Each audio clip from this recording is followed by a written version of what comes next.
Jenner dan Hafner, keduanya ini terutama Jenner ya. Jenner itu bisa sangat kuat ya. Dia pemenang sekali ya, bisa menjadi ball winner di tengah. Kemudian juga Hafner juga begitu. Dia selain kuat, tapi memang kelemahannya kedua-duanya ini kedisiplinannya ya, koordinasinya ini kadang-kadang dua-duanya maju ke depan sehingga di tengahnya ini kosong. Tom Haye ini adalah pemain reguler starter di Heerenveen ya, di Eredivisie di liga utamanya Belanda ya. Betul. Pemain yang memberi kontribusi maksimal buat Heerenveen. Kita juga jangan lupa Indonesia ini liganya bukan Premier League. Iya. Liganya bukan Premier League dan pembinaan kita juga bukan La Masia. Jadi jangan terlalu naif lah. Iya. Jangan terlalu naif bahwa Sintayong harus begini pelatih. Jose Mourinho juga kalau seandainya direkrut oleh kita belum tentu bisa mengangkat performa tim ini. Kita kasih kesempatan Sintayong untuk pegang timnas 2 tahun ke depan atau 3 tahun ke depan 2 ya. sampai 3 tahun. 2 sampai 3 tahun ke depan. Tapi dengan beberapa target, misalnya juara Piala AFF, meloloskan Indonesia ke putaran 3 misalnya. Setidaknya putaran 3 Piala Dunia ya.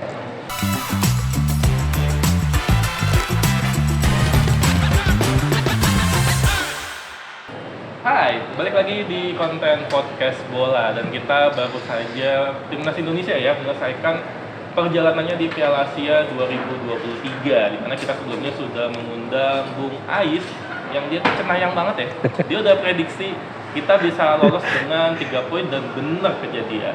Maka dari itu kita undang lagi nih. Halo Bung Ais. Halo, Koro sehat? Alhamdulillah ini baik. Ini cenayang kita nih. Dia udah dari sebelum 1 bola ditendang, dia udah prediksi kita lolos 16 besar, cukup 3 poin aja. Cukup 3 poin. Ya karena gue berasumsi dengan ada Irak di sana, Jepang di sana, Vietnam di sana, yang paling mungkin kita menang Vietnam. Sementara Jepang dan Irak berat. Karena juga kan sebelum turnamen itu kita di kualifikasi Piala Dunia berantakan banget ya. Tapi alhamdulillahnya ada progres sehingga kita di 3 pertandingan itu ada selalu ciptakan gol dan itulah yang menjadi salah satu modal buat bersaing ya, meskipun ada bantuan dari negara lain juga. Iya, dan alhamdulillahnya Kyrgyzstan membantu kita ya pastinya. Ya pertanyaannya, kita beruntung nggak sih lolosnya? Kan banyak yang ngomong tuh kita lolos karena beruntung gitu, dibantu Kyrgyzstan. Coba kalau Kyrgyzstan nggak cetak gol, kayak kita nggak akan lolos juga gitu. Iya, ya kalau ditanya beruntung apa tidak ya, dalam sebuah tim selain performa, selain kedisiplinan, usaha, itu juga butuh keberuntungan. Ya itu gue pikir apakah kita beruntung atau tidak, whatever lah, yang penting kita lolos gitu loh. Ya memang ada sedikit keberuntungan ya setelah kita sempat gagal berharap dari Yordania, kemudian dari Suriah, ternyata dari Oman dan Kyrgyzstan kita bisa lolos. Ya itu paling tidak dengan hasil itu kan kita bisa mencetak rekor baru, sejarah baru buat kita. Mudah-mudahan ini jadi legacy buat tim nasional Indonesia. Nantinya di Piala Asia berikutnya kita bisa selalu lolos. Mudah-mudahan begitu. Mudah-mudahan, dan ya pastinya mungkin kita sebelum lebih jauh kita bahas sedikit satu persatu ya. Kita review sedikit nih performa timnas Indonesia di Piala Asia mulai dari lawan Irak ya. Kita kalah 1-3, berawal dari kebobolan lebih dulu, kita sempat balas, lalu muncul ada gol yang agak menyesakan itu, sampai ke babak kedua kita dihajar. Gimana? Ya kalau gue pikir di saat itu lawan Irak sebetulnya kita memulai pertandingan dengan sangat bagus. Sayangnya memang ada kebobolan, ada kelengahan di sana, dan gue lihat ada 1-2 kali Jordi Amat ya melakukan kesalahan-kesalahan dan agak telat ya untuk bisa gol pertama juga kalau nggak salah agak telat dia mengejar pemain Irak, sehingga kita akhirnya kehilangan momentum di sana. Sempat dibalas oleh Marcelino Ferdinand Dan menurut gue itu proses gol yang sangat cantik loh. Itu ada, kalau kita bisa hitung tuh ada sekitar 11 sentuhan. Mulai dari intercept Pratama Arhan, kemudian ada Jordi Amat ke Ivar Diener ya, Hubner juga, sampai kemudian Yakob Sayuri ngolongin pemain Irak, plus passingnya luar biasa, itu kelas menurut gue. Dan itu disetujui oleh akun AFC ya, akun AFC di media sosialnya menyebut world class assist. Iya, itu assist yang berkelas karena itu assist di tengah-tengah ya, di antara pemain Irak, itu luar biasa, dan finishing touch-nya juga berkelas. Tapi sayangnya setelah itu kita kehilangan momentum, dan juga gue pikir ada sedikit perjudian STY yang gagal menurut gue di babak kedua. Dia narik Asnawi Mangku Alam ya. Oh iya, Witan ya maksudnya. Dengan masuknya Witan, kemudian Yakob diturunkan sebagai wingback. Karena dengan Yakob turun sebagai wingback ini mengurangi ancaman di lini pertahanan Irak. Sehingga kalau menurut gue dengan kondisi itu Irak menjadi lebih leluasa untuk menekan tanpa ada ancaman seorang Yakob. Ini sih yang menurut gue salah satu perjudian STY yang gagal. Gue tidak tahu apa kondisinya saat itu, apakah Asnawi saat itu mengalami cedera atau memang staminanya tidak mencukupi untuk 90 menit ya, itu hanya STY yang tahu. Tapi menurut gue Irak kembali berkembang di babak kedua karena perubahan itu, betul. Dan yang menariknya ya, itu sebenarnya kalau yang gue lihat itu pergantian template loh. Ya. Artian setelah match itu lawan Vietnam, Betul. itu lagi. Jadi Ya. Asnawi main, Yakobnya di depan, di babak kedua Yakobnya ditarik ke belakang, Asnawi diganti sama Witan. Ya. Itu melawan Vietnam. Betul. Tapi bedanya lawan Vietnam kita bisa mempertahankan keunggulan. Apa yang sebenarnya terjadi? Ya, kalau gue nilai STY juga sempat bilang ya bahwa dia ini beda dengan turnamen-turnamen lain. Kalau di Piala AFF 2 kali edisi kan kita bisa lihat STY ini pelatih yang paling nggak bisa ditebak. Iya. Kadang-kadang main 4-3-3, 4-2-3-1, lawan Malaysia tiba-tiba pakai 4-4-2. Pola mainnya begini, kemudian juga pemainnya formasinya beda lagi. Tapi di Piala Asia sekarang ini dia tidak melakukan itu. Dia tetap dengan pattern yang sama, polanya 5-4-1. Pemainnya juga kurang lebih paling kalau pergantian itu aja ya. Template tadi. Template ya. Artinya dia juga memberi alasan bahwa dengan kondisi persaingan yang sangat ketat, sulit buat pemain-pemain lain untuk bisa masuk, bersaing, bisa untuk ada rotasi. Karena memang kalau gua akuin juga dengan kondisi pemain yang ada, ini kedalaman squad kita menurut gue kurang ya. Iya. Karena bayangkan misalnya Justin Hubner cedera atau Ivar Diener cedera atau Marcelino Ferdinand cedera, praktis tidak ada pemain yang betul-betul setara ya. Kalau yang posisinya sama banyak. Tapi dengan kualitas yang seperti itu nggak ada. Itu yang jadi masalah menurut gue, yang bikin STY akhirnya memainkan pola template dari pertandingan utama sampai terakhir lawan Australia. Tapi sebenarnya apa yang membuat meskipun template ya, tapi kita masih bisa nih meraih kemenangan atas Vietnam? Yang membedakan apa sebenarnya? Kedisiplinan sih kalau menurut gue. Lebih disiplin ya? Lebih disiplin. Waktu lawan Vietnam kita tuh sangat-sangat disiplin, terutama lini belakang. Dan di pertandingan itu gue lihat Jordi Amat, Sandy Walsh terutama itu bermain sangat bagus. Dan sejak lawan Vietnam itu kalau gue lihat STY udah mulai menemukan pattern tiga pemain belakangnya tuh. Sandy Walsh udah pasti main ya? Sandy Walsh, Elkan Bagot, dan si Jordi Amat. Kalau Elkan bisa diganti sama Rizky Ridho ya. Tapi Sandy Walsh dan Jordi ini sepertinya sudah mulai klop tuh. Nah dari situ kan pertandingan-pertandingan berikutnya lawan Jepang dimainkan lagi Sandy Walsh dan Jordi. Nah inilah yang gue nilai sepertinya pola itu sudah mulai didapatkan oleh STY. Tapi sayangnya di melawan Jepang kita tidak tampil sedisiplin itu ya? Iya. Apa benar? Kuncinya adalah blunder, menurut gue blunder seorang Jordi Amat yang menjatuhkan Ayase Ueda ya. Dengan menjatuhkan Ayase Ueda, penalti mau tidak mau Indonesia harus bermain keluar menyerang karena kita butuh seri loh. Tapi sebenarnya ya, gue mau fokus ke foulnya Jordi Amat ya. Ya. Karena banyak yang menilai itu sebenarnya quote and quote ya, itu silly mistake. karena dia Betul. menarik gitu sebenarnya. Sepakat gue. Itu sebenarnya kalau dia membiarkan sedikit mungkin pressing aja, apakah itu berbahaya? Jadi maksudnya memang harus foul itu diambil atau enggak itu? Menurut gue sih itu, ya gue sepakat itu silly mistake ya yang dilakukan oleh pemain sekelas Jordi Amat yang pernah mengawal Wayne Rooney, Lionel Messi dan Cristiano Ronaldo ya.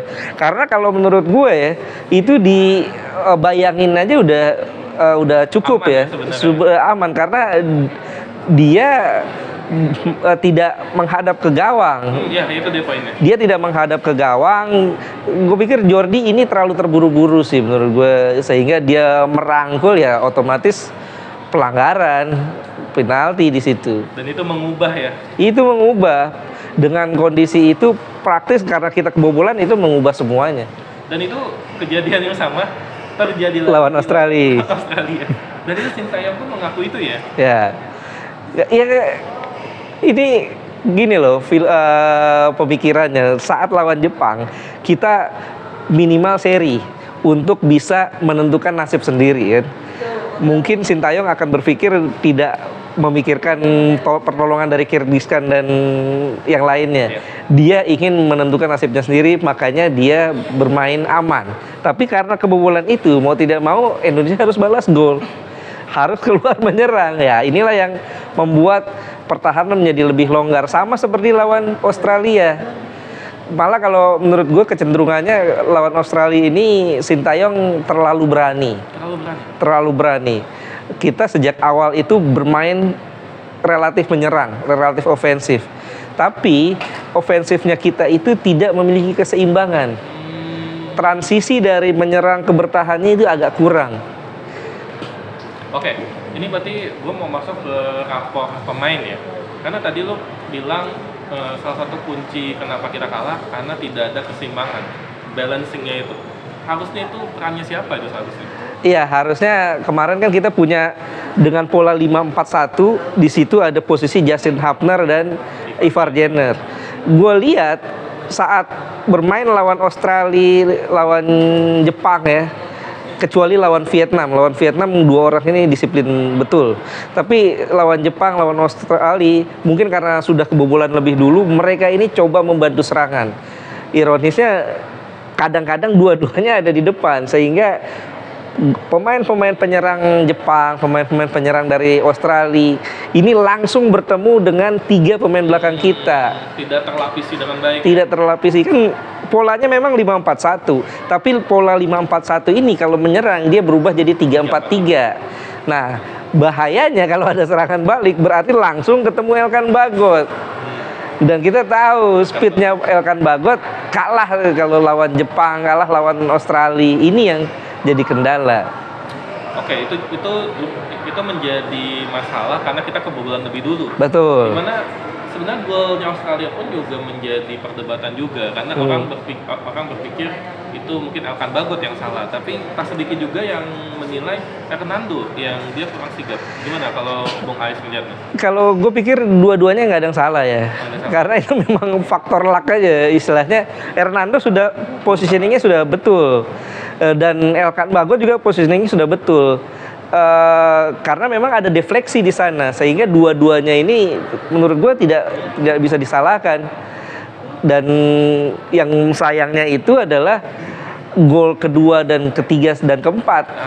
Gol kedua ini ya? Gol kedua itu Asnawi, bisa kelihatan. Itu dia. Karena harusnya kalau kondisi menghadapi Australia yang punya pemain-pemain kuat dalam duel-duel udara, kita nggak boleh tuh ngasih kesempatan angkat bola. Menurut gue sih Asnawi dan Sen Patinawa yang ada di kiri. Iya. Kalau dia bisa blocking, betul, dia blocking di sana nggak bisa angkat, bola tidak akan terkirim ke tengah kan. Nah, dan yang di gol keempat juga Harry Sotar dengan mudahnya tanpa ada pengawalan. Harusnya akan bagus ya, harusnya itu ya.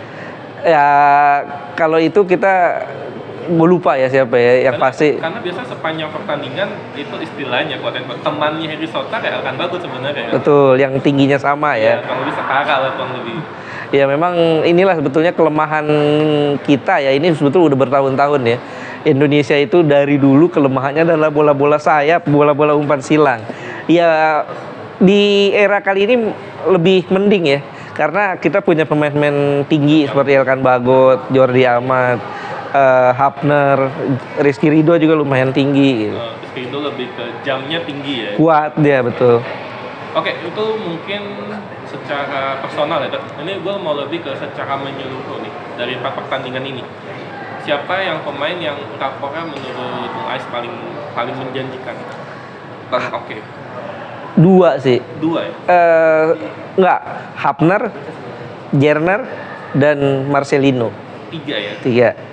Menurut gua boleh sedikit dikupas. Marcelino dia tampil pede ya di pertandingan Piala Asia ini, dan walaupun dia dimainkan bukan di posisi aslinya, dia lebih ke sayap kiri, dia justru menemukan Marcelino yang lain, sisi dia yang lain. Dia lebih punya kecepatan di sana, lebih punya space di sana. Cuman satu PR-nya, Marcelino harus bisa lebih mengasah finishing touch-nya. Ya dia sebenarnya dapat peluang ya sebenarnya. Kurang tembaknya banyak loh dia. Dia kalau nggak salah ada 3 kali peluang tembakan ya sepanjang 4 pertandingan itu, yang harusnya bisa paling nggak membahayakan lah. Tapi harusnya on target. Tapi kan ini melayang ke atas semua ya. Tapi memang itu nggak mudah. Susah. Tapi kan yang tadi Mas Ais juga singgung, dia sempat ini ya, cosplay Gareth Bale ya. Betul. Mirip ya. Lawan Vietnam ya. Sampai harus kartu. Dan dia pinter loh. Saat dijatuhkan, sebetulnya dia bisa loncat, tapi dia mengkaitkan kakinya. Itu yang bikin akhirnya kartu kuning. Kartu kuning kedua. Kita ya. Begitu Marcelino. Jenner dan Hapner, keduanya ini, terutama Jenner ya. Jenner itu bisa sangat kuat ya. Dia pemenang sekali ya, bisa menjadi ball winner di tengah. Kemudian juga Hapner juga begitu. Dia selain kuat, tapi memang kelemahannya kedua-duanya ini kedisiplinannya ya, koordinasinya ini kadang-kadang dua-duanya maju ke depan sehingga di tengahnya ini kosong. Saat ada serangan balik, praktis langsung ketemu dengan 3 back kita. Mungkin mereka perlu belajar ini ya, dengan dulu kita juga punya double pivot bagus ya. Yeah. Firman Mutina dan Ahmad Bustomi ya.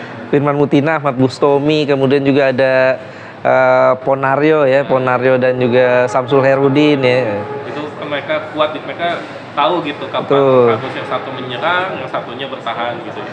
Tapi ya mesti tetap ada yang ditugaskan sebagai siapa DM, siapa CM. Karena kita ingat ya dulu di tim nasional Inggris kan ada Steven Gerrard dan Frank Lampard.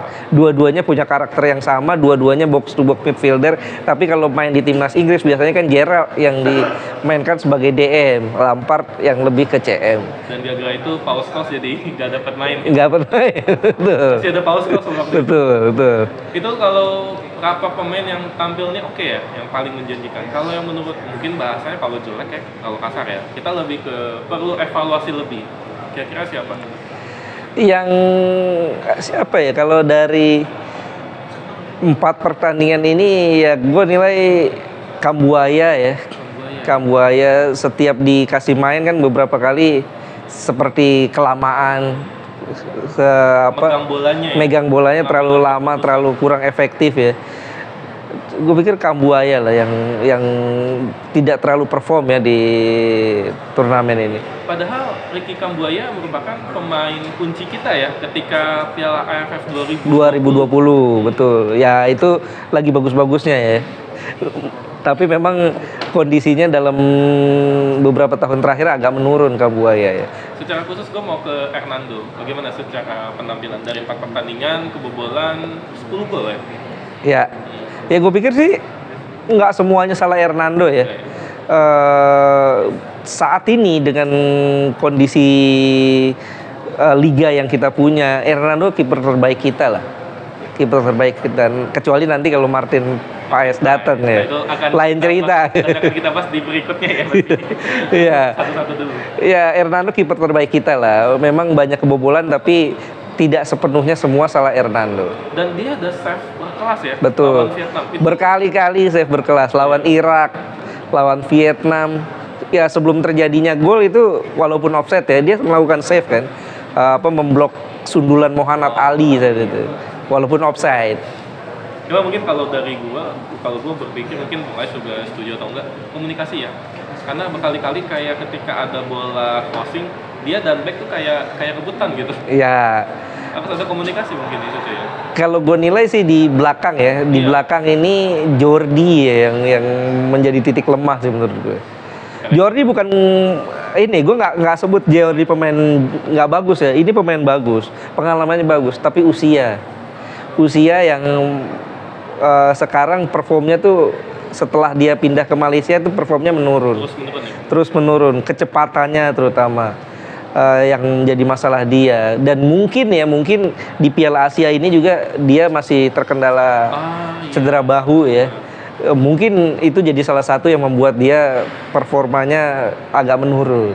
Meskipun begitu, faktanya Jordi Amat menjadi tumpuan. Ya, wakil kapten lagi wakil ya. kapten. Bahkan ketika Asnawi ditarik, dia yang berpegang ban kapten. Ya, Dan dia menjadi salah satu pemain yang bukan dari Liga 1 selalu masuk tim intinya Sintayong. betul. Pertanyaannya, kenapa pemain Liga 1-nya dikit banget ya?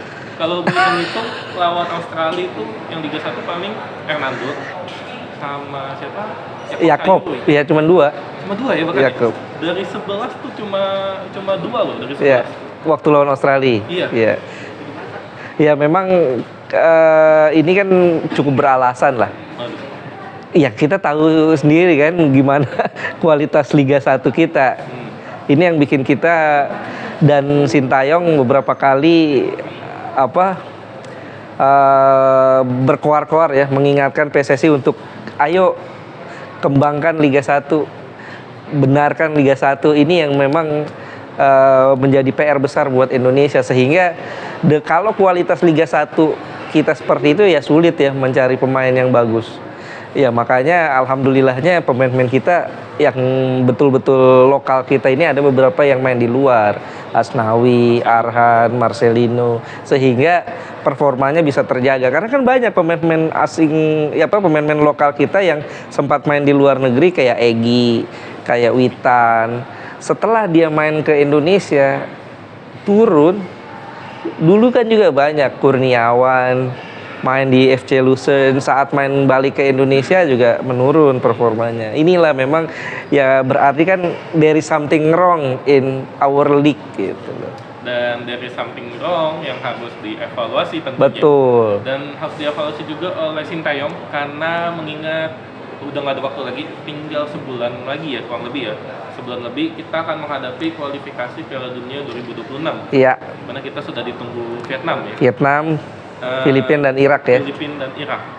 PR apa yang harus cepat-cepat dibenahi Sintayong dalam waktu ya kurang dari 2 bulan ya ini? Ya kalau gue sih percaya ya setelah Piala Asia ini dapat pengalaman luar biasa menghadapi Jepang, menghadapi Australia. Rankingnya jauh loh, Rankingnya jauh. Pengalaman luar biasa lah.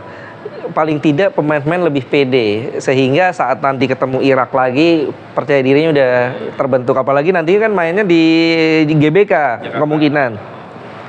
Dan lawan Vietnam ada lawan di GBK dari 4 pertandingan sisa itu 3 kali di kandang. Di home. Paling enggak dapatlah kita lawan Vietnam dan lawan Filipina ya. Kalau lawan Irak ya mudah-mudahan minimal seri dah gitu. Nah, dan juga ditambah lagi dijadwalkan kan pemain-pemain naturalisasi kita selesai nih. Ini nih, makanya gua mau bahas nih. Jadi perlu diketahui ada beberapa pemain mungkin disebutnya diaspora ya mungkin ya. Iya, diaspora. Diaspora yang sedang menjalani proses naturalisasi. Siapa aja dan ada 5 ya. Ada 5. Yang sudah tinggal sedikit lagi ya, selangkah lagi ya, ini Jai Ijes, Venezia ya, dan Nathan Choaon ya, Swansea, Nathan ya. Dan 2 ini kan tinggal disumpah kan. Oh, 2 ini berarti tinggal ambil sumpah. Okay. Harusnya sih sebelum Piala Asia, tapi karena nggak dapat izin dari klub sampai sekarang masih belum sumpah kan. Apakah nanti kualifikasi Piala Dunia Maret ya? Masih keburu bisa lah. Ada suntikan tuh pemain. Betul. Ya? Dan juga ada 3 lagi kan tambahan kan. Martin Paes, kiper Dallas FC yang beberapa kali mainnya lawannya Lionel Messi itu di Major League Soccer ya, di MLS. Dan ada cuplikan dia pernah nepis ya tendangan. Pernah nepis Messi. Kemudian dia kiper kan. Ada lagi Ragnar Oratmangun yang main di Liga Belanda, Fortuna Sittard ya. Dia main sebagai winger dan mungkin bisa dimainkan juga sebagai striker seperti Rafael Strijk. Dan juga yang paling penting menurut gue Tom Haye. Kenapa nih? Kenapa dari 5 pemain itu Bung Ais menyebut Tom Haye yang paling penting? Karena Tom Haye ini adalah pemain reguler starter di Heerenveen ya, di Eredivisie di liga utamanya Belanda ya. Betul. Pemain yang memberi kontribusi maksimal buat Heerenveen. Heerenveen tuh memainkan pola 4-3-3. Dia sebagai DM di situ. Dia punya irama permainan yang sangat bagus. Dia bisa sebagai kreator, tendangan bebasnya bagus. Tendangan bebas ya kita butuhkan. Betul, tendangan bebasnya bagus. Istilahnya visi permainannya bagus. Di antara semuanya ini menurut gue Tom Haye yang berada dalam tim utama dan dia bermain di liga utama gitu. Tapi Tom Haye, Martin Paes sama Ragnar tampaknya tidak akan sempat ya sampai kualifikasi Piala Dunia ya. Sangat mungkin nih, masih mungkin karena mereka kan sudah menjalani proses semuanya tuh, tiga-tiganya sudah menjalani proses. Tinggal nanti mungkin sidang pleno di DPR ya. Tinggal ya kalau seandainya DPR mempercepat bukan tidak mungkin bisa karena masih ada sisa sebulan lebih lah ya. Sebulan lebih harusnya bisa sih. Jadi ini juga pesan dari Bung Ais ya buat yang di DPR, berarti ayolah cepet-cepet diketok palunya. Dan beberapa kali ketum PSSI kan Pak Erick Thohir pede betul bahwa mereka ini sebelum lawan Vietnam sudah bisa tampil. Erick Thohir pede. Kalau Bung Ais pede nggak nih? Kita bisa lolos Bisa lah. Kalau ketum PSSI yang juga pemerintah ya, ketua BUMN bisa sangat percaya diri ya, masa kita nggak pede sih. Kita melawan Vietnam, Irak dan kita ketemu Vietnam dulu ya? Vietnam 2 kali dulu. Vietnam main di GBK dulu, kemudian main di Hanoi, baru setelah itu kita lawan Irak dan Filipina. Di Maret itu Vietnam aja kan? Di Maret Vietnam doang, 2 kali lawan Vietnam. Berarti wajib 6 poin ya? Wajib 6 poin. Wajib 6 poin. Kalau 6 poin berarti kita membuka kesempatan lolos ke babak ketiga. Babak ketiga. Kalau feeling gue sih bisa lah kalau ke babak ketiga tuh. Kemarin kenapa kita 2 kali lawan di match 1 dan 2 tidak maksimal ya, persiapannya belum matang ya. Persiapannya belum matang, kemudian juga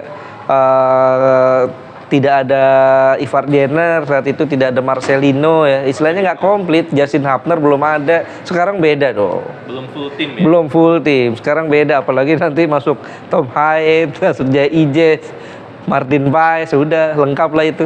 Jadi perlu dicatat Bung Ais kembali udah kasih cenayang nih dikit-dikit prediksi lolos ya kita. Lolos insya Allah. Dicatat ya. Minimal paling nggak kita dapat 10 poin lah. 10 poin berarti 3 menang dari 3 menang dari Vietnam dan Filipina berarti ya? 2 kali Vietnam dan kali Filipina. Iraknya seri berarti ya? Iraknya kalah kita. Oh iya, tetap kalah 10. Ya kita tunggu aja hasilnya gimana. Karena sebenarnya Sintayong agendanya bukan cuma itu. Bukan cuma itu. Agendanya juga ada U23 2024 di mana kerangka timnya dulu deh. Kerangka timnya seperti apa? Apakah itu masuk agenda FIFA Matchday kan? Enggak masuk. Artinya pemain-pemain yang ada, yang pemain abroad itu bagaimana ya nanti? Nah, yang prinsipnya begini. Kompetisi-kompetisi kelompok umur itu tidak ada yang terdaftar sebagai FIFA Matchday. Artinya Piala Asia U23 juga bukan FIFA Matchday. Dan kalau begitu klub-klub yang ada di luar negeri terutama ya bisa punya hak untuk tidak memberikan izin. Nah, itu masalahnya ya. Itu kalau jadi masalah itu. Sementara kalau klub di dalam negeri ya bisa dilobi lah. Mungkin dengan liganya diberhentikan dulu atau apa. Nah, kalau di luar negeri agak berat.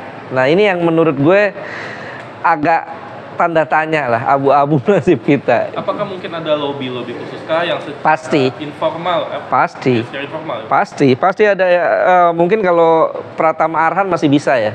Karena di Korea kan mungkin ada kedekatan antara Sintayong dan Oh iya. pelatih Suwon ya. Kalau Asnawi? Kalau Asnawi dia main di ini ya di Thaiport kan. Iya, baru saja pindah ya. Di apa namanya Thailand ya, masih masuk. Asnawi udah nggak bisa, bukan U23. Usianya ya? Usianya 24 tahun. Sebentar, berarti yang kemungkinan dari tim Piala Asia ini yang main siapa? Pratama, Marcelino, Justin, Ivar, Hernando, Fernando kiper masih. terus Rafael Strike.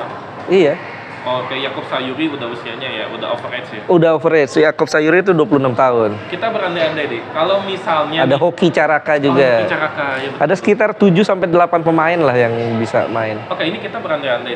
Seandainya para pemain abroad ini tidak diizinkan, kira-kira siapa yang akan memperkuat tim ini? Nah, itu yang berat. Itu yang berat. Karena kalau hoki mungkin bisa ya, Hoki Caraka karena main di Liga 1. Kan sekarang ada Rafael Strike, terutama dua Ivar Jerner, Elkan Bagot dan Justin Hapner, ini yang paling penting tuh. Nah, kalau tidak ada mereka agak berat sih. Mungkin sisa Rizky Ridho ya di pertahanan. Rizky Ridho, ya agak berat sih. Oke, gue langsung tembak aja. Target dari PSSI berarti 8 besar, Lolos perempat dari- final. lolos dari grup ya? Iya, Kita ketemu dengan Australia, Jordania, Jordania, dan Qatar, tuan rumah Qatar. Tuan rumah Qatar. Iya. Tuan rumah Qatar. Realistiskah kita bisa masuk 8 besar? Kalau PSSI bisa mengumpulkan pemain-pemain komplit, artinya yang abroad juga bisa datang semua, Full tim ya? full tim, insya Allah bisa bersaing. Bisa bersaing. Insya Allah bisa bersaing. Karena ini kan kelompok umur ya. Kelompok umur U23 bisa, insya Allah bisa bersaing. Karena Vietnam aja pernah runner up ya Vietnam ya. Ya, bisa bersaing. Tapi kalau PSSI tidak bisa mengumpulkan full tim, agak berat. Agak berat. Aduh, jadi takut begini. Agak berat, walaupun kita tidak boleh pesimistis ya. Kita tetap, gue sih realistis lah, agak berat kalau kita tidak full tim. Gue mau sedikit, mungkin masih kejauhan ya. Ini masih April kan ya sebenarnya. Tapi sedikit aja. Peta kekuatannya, kita ketemu Australia, Qatar, dan Jordan, Jordania. Itu gimana? Apakah ini grup neraka kah buat Indonesia?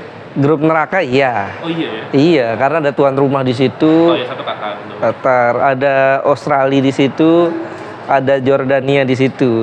3 negara yang cukup kuat di Asia ya. Tapi ini kan masalahnya kelompok umur. Apapun bisa terjadi. Apapun bisa terjadi. Artinya secara tim, secara kualitas individu kan belum terbentuk 100% kan kalau kelompok umur tuh.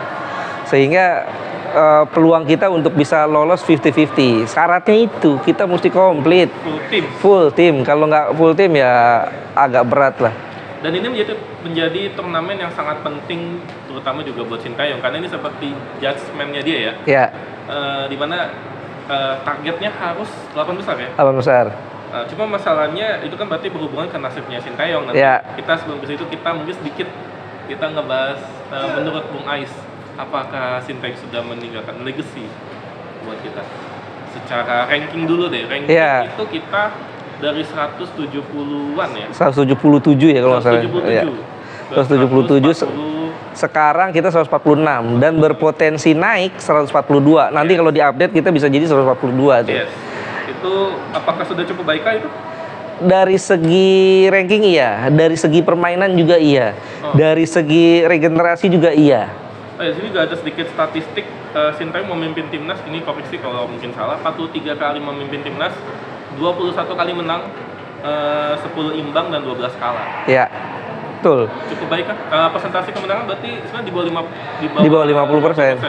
Ya, kalau dari segi presentasi kemenangan kan di bawah 50%, tapi itu masuk akal lah. Karena kan lawan-lawan yang kita kalah ini kan lawan-lawan tim yang memang Jepang. Memang ada lawan Vietnam, lawan Thailand, tapi itu kan di periode-periode awal Sintayong. Nah, iya. Periode-periode di mana dia harus membangun. Kita juga jangan lupa Indonesia ini liganya bukan Premier League. Iya. Liganya bukan Premier League dan pembinaan kita juga bukan La Masia. Jadi atau Johan Cruyff. jangan terlalu naif lah. Iya. Jangan terlalu naif bahwa Sintayong harus begini pelatih. Jose Mourinho juga kalau seandainya direkrut oleh kita, belum tentu bisa mengangkat performa tim ini. Kalau liganya masih kayak gini, kemudian juga pembinaannya masih belum matang gitu. Artinya apa yang dilakukan Sintayong dengan ini kan Sintayong potong regenerasi loh. Kita ingat waktu zamannya Simon McManamy sebelum Sintayong datang. Itu pemain-pemain kita rata-rata usianya kan senior. Paling muda kayaknya 24. Beto, Gonçalves, ya kan? Paling muda kayak waktu itu Alfred Pantir ya. Ya, yang paling muda betul. Ya ini dan sekarang Sintayong masuk dipotong generasi, dia masukkan Egy, dia masukkan Witan, pemain-pemain yang saat itu sebetulnya dalam kategori usia 21, 23 ya. Dan hasilnya kita bisa lihat sampai sekarang. Ini kan pelan-pelan. Namanya pembinaan kan harus pelan-pelan berjenjang. Dan jurnalis-jurnalis asing, media-media asing juga melontarkan pujian kan bahwa tim ini di usia yang rata-rata 24,3 tahun termuda di Piala Asia 3 sampai 5 tahun ke depan ini adalah masa depan sepak bola Indonesia. 3 sampai 5 tahun. Pertanyaannya apakah Sintayong bertahan selama itu kan kita Nah. nggak tahu juga ya. Tapi sebelum kesana gue mau berarti kalau performa menurut lu oke ya? Performa oke.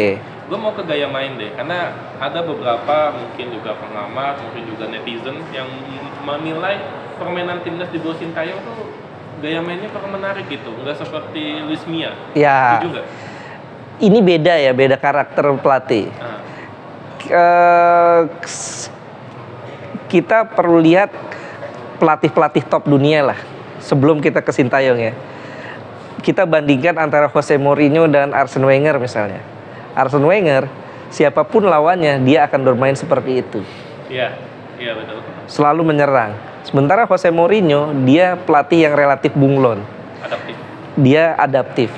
Kalau menurut gue, Sintayong ini cenderung seperti Jose Mourinho. Dia beradaptasi dengan gaya main timnya.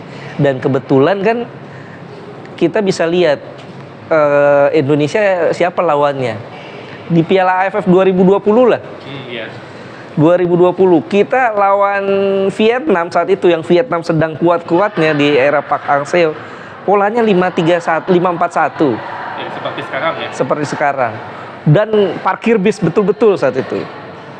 Tapi lawan Malaysia 4-4-2 dengan strategi menyerang yang cantik menurut Dan gue. Malaysia kaget ya waktu itu ya. Iya, kaget. Makanya dibantai sama kita. Betul. Nah, inilah Sintayong menurut gue. Jadi gue pikir pun Jose Mourinho pun akan melakukan hal yang sama kalau yang dia pegang Indonesia.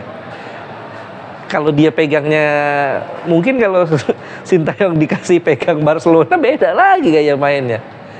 Karena dia seorang pelatih itu kan harus melihat kualitas timnya, kedalaman timnya, dan siapa lawannya. Jadi sebenarnya nggak ada masalah juga main bertahan ya sebenarnya. Iya, Sesuai kapasitas aja. sesuai kapasitas. Bertahan kan salah satu strategi permainan kan. Dan nggak dilarang oleh FIFA ya. Nggak dilarang oleh FIFA. Kita setiap negara kan punya gaya mainnya masing-masing. Misalnya Italia punya ciri khas catenaccio ya. Kemudian Belanda total footballnya. Spanyol dengan Walaupun sekarang sudah melebur ya. ya Belanda Udah nggak ada total footballnya, lebih kadang-kadang catenaccio. bahkan formasi 5 back ya. Betul. Formasinya ya. Dan kita mungkin langsung nih ke pertanyaan pamungkas yang udah ditunggu-tunggu para netizen. STY dipertahankan atau enggak nih menurut Bung Ais? Kalau gue balik lagi, bukan masalah STY dipertahankan atau tidak. STY-nya mau bertahan apa enggak? Ini ada update ya. Betul, karena ada update bahwa STY kepada media Korea Selatan dia mengatakan mendapat tawaran dari salah satu negara di Asia. ASEAN kah? Bukan. Bukan ya? Dia menegaskan bukan ASEAN. Bukan ASEAN dan dia tidak beritahu siapa negara mana ya.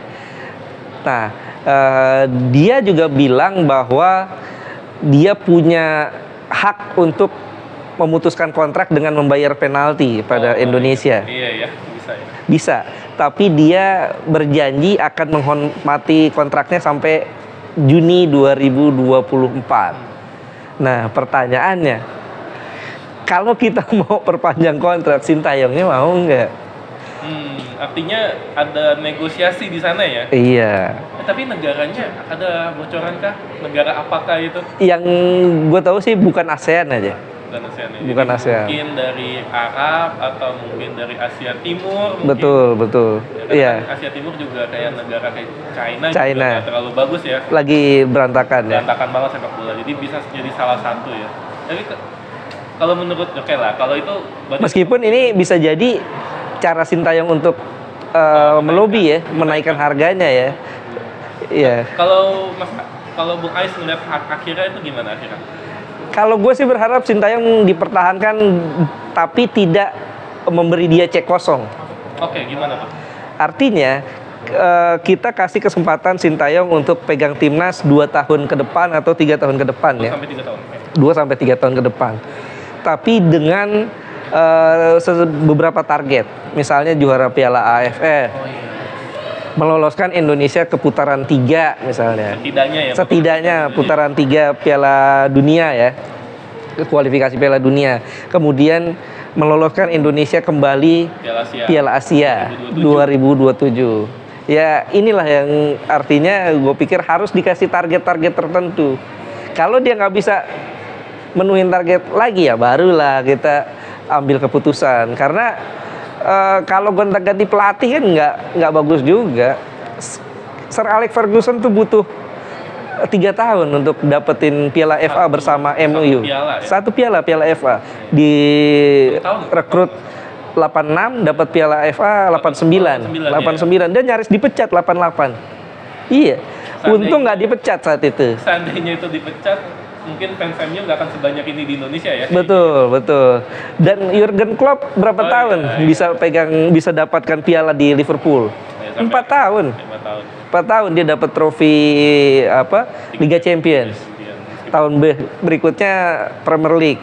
Iya kan? Meski pada akhirnya dia mengucapkan perpisahan ya. Iya. Mudah-mudahan Sintayong enggak begitu. Iya, sepak bola itu butuh proses, Pak. Tapi kan ada yang bilang nih, Sintayong udah 4 tahun nih, tapi nggak dapat trofi sama sekali katanya gitu.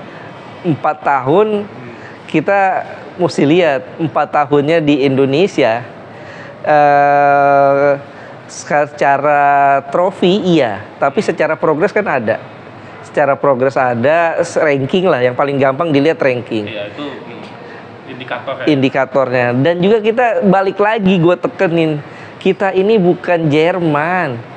Kita ini bukan Spanyol, kita ini bukan Argentina, ataupun kita ini bukan Inggris yang punya liganya tuh Premier League, punya pembinaannya La Masia seperti di Spanyol, di Barcelona. Kita ini negara berkembang lah di sepak bola. Artinya pelatih manapun itu butuh ditunjang oleh struktur-struktur lain. Liganya mesti bagus dulu, kompetisinya, kemudian pembinaan usia mudanya mesti bagus dulu. Nah ini sesuai dengan apa yang dikatakan oleh Sintayong ketika press conference ya, setelah match lawan Jepang ya kayaknya ya. Dia bilang tolong tingkatkan kualitas Liga 1. Ya. Mungkin quote-unquote ini langsung spesifik ke pemain Liga 1, pemain lokal kita. Di mana regulasi sekarang adalah ada 6 pemain asing. Betul, 5+1 ya. 5+1, 1 ASEAN ya. Ya. Dengan regulasi itu, terus pemain Liga 1 pengen ditingkatin, kita juga kurang striker, pada striker kebanyakan dari pemain asing. Itu gimana nih korelasinya? Iya, ini ada plus minus ya. Memang PSSI menerapkan kebijakan itu bukan tanpa alasan ya. Iya. Karena ingin mengadopsi kompetisi di Asia, di AFC Cup, di FC Champions League ya. Karena di AFC Cup dan AFC Champions League itu regulasinya begitu, 5+1. 5 pemain asing dan 1 dari Asia. ASEAN? Asia, kan Asia kan? Asia, cuman kalau di kita diadopsinya menjadi ASEAN. Plus ASEAN. Nah, cuman memang kendalanya dengan 5+1 ini kan berarti 6 orang sudah pemain asing. Artinya kesempatan buat pemain lokal cuman 5 nih. Itu dia. Dan itu biasanya bukan posisi-posisi utama. Paling kiper kita dapat. Kiper pun beberapa tim kipernya asing ya sekarang ya? Iya, beberapa tim. Bali ya. Dan di striker terutama. Ini sebetulnya kendala bukan cuma di Indonesia sih, di beberapa negara top juga, Italia misalnya. Itu bagus. Italia misalnya, kenapa nggak lolos Piala Dunia? Bisa salah satunya menurut gue itu, karena nggak punya striker lagi di liganya mereka sendiri. Klub-klub utama mereka strikernya asing. Dan yang usia tua lagi. Usianya tua lagi gitu. Ya itu betulnya harus jadi pelajaran ya. Ini kondisi seperti ini memang butuh bisa dikatakan kebesaran hati dari klub-klub ya. Mereka mau bersaing meraih trofi di dalam negeri apa mau membesarkan timnas? Masalahnya gini, kalau misalnya klub-klub Liga 1 ada yang berbesar hati, yang ini gue mencoba dari kacamata klub ya misalnya. Oke lah, nggak pakai pemain asing di sebanyak itu. Tapi kan mereka bakal secara kualitas bisa saja mereka nggak bersaing di liga yang ada mereka degradasi. Atau kita bisa seperti di Inggris ya. Di Inggris itu kan ada kompetisi reserve team. Oh iya benar, tim reserve. Tim reserve ya, artinya tim-tim cadangan yang nggak bisa masuk skuad utama, dia bisa ada kompetisinya sendiri di reserve team. Mungkin itu salah satu caranya. Cuman masalahnya dananya ada nggak? Gitu. Kan olahraga balik lagi ke dana. Tapi itu salah satu masukan ya dari Bung Ais ya. Mungkin Liga Reserve bisa menjadi salah satu solusi ya. Ya. Terakhir. Kita udah tahu lah ya kelemahan ini, mungkin kita nggak perlu bahas, tapi kita semua tahu kelemahan kita di Piala Asia adalah kita nggak punya striker ya. Kita rindu dengan Bambang Pamungkas dan kawan-kawan top skor Liga 1 terakhir pemain lokal tuh udah lama banget. Udah lama ya. Boas ya kayaknya ya terakhir ya, udah 10 tahun itu kayaknya. Pertanyaannya, dengan sekarang juga pemain asing juga sangat banyak di posisi yang sangat penting di poros ya, dari striker, gelandang, back sampai kiper gitu. Apakah itu artinya kita bakal naturalisasi terus? Iya, mudah-mudahan sih enggak. Tapi gua nggak anti naturalisasi ya. Dalam hal ini bukan naturalisasi pemain asing, tapi pemain yang punya keturunan seperti Bagot dan yang lain-lain ya, Pak AS. Karena mereka juga punya hak untuk bisa membela salah satu nenek moyangnya, salah satu leluhurnya ya, negara leluhurnya. Karena kita tahu di Maroko juga kan banyak pemain-pemain yang lahirnya tidak di Maroko, ada yang lahirnya di Perancis, ya Perancis juga begitu, Jerman juga begitu kan, ada banyak pemain-pemain keturunan Ilkay Gundogan dan segalanya. Nah artinya pemain keturunan juga punya hak untuk membela timnas, tapi tidak jadi patokan itu.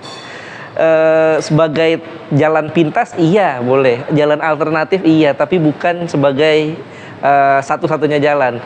Harus ada jalan lainnya, pembinaan dan liganya harus ditingkatkan. Gue sih terus nekenin dua hal itu tuh, liga dan pembinaan usia muda. Iya, tapi dengan komposisi 6 pemain asing itu tuh yang gitu. Mungkin itu tugas PSSI mencari penyeimbangnya. Betul, mencari formulanya lah. Kalau ini kan sepak bola memang industri ya, butuh formula-formula yang tepat untuk bisa bikin industrinya jalan, pembinaannya jalan gitu. Mungkin dengan memperbanyak kompetisi gitu. Sekarang kan memang sudah ada kompetisi Elite Pro Academy, kompetisi Liga 1 U20 ya sekarang ya. Atau mungkin ini ya, mungkin satu saran lagi ya mungkin ya. Digelar lagi dong Copa Indonesia ya. Nah, itu penting tuh. Bukan digelar lagi, memang harus digelar, harus digelar. Di mana-mana tuh yang namanya kompetisi nggak cuma liga, tapi ada piala. Iya, itu kan maksudnya dengan adanya Copa Indonesia kan membuka kesempatan pemain lokal kita. Betul. Walaupun sistem gugur ya. Ya, tapi kan paling nggak ada kesempatan main. Betul. Itu juga kompetisi juga gitu maksudnya. Oke lah, mungkin itu aja kayaknya nggak akan ada habisnya ya kita kalau bahas timnas ya. Ini udah hampir sejam ya ini. Iya. Jadi mungkin itu aja kesimpulannya. Sintayong bertahan ya berarti ya. Mudah-mudahan ya, paling nggak sampai Juni lah. Paling sampai Juni. Sampai Juni. Dan timnas lolos ke 16 besar Piala Asia tidak dengan beruntung, itu perlu dicatat. Karena kalau misalnya mengandalkan Kyrgyzstan kemarin nahan imbang Oman, kalau kita poinnya 0 nih, kita nggak bisa ngelawan. Ada kerja kerasnya juga lah. Iya, tetap nggak lolos juga gitu. Ini harus lihat dari berbagai sisi.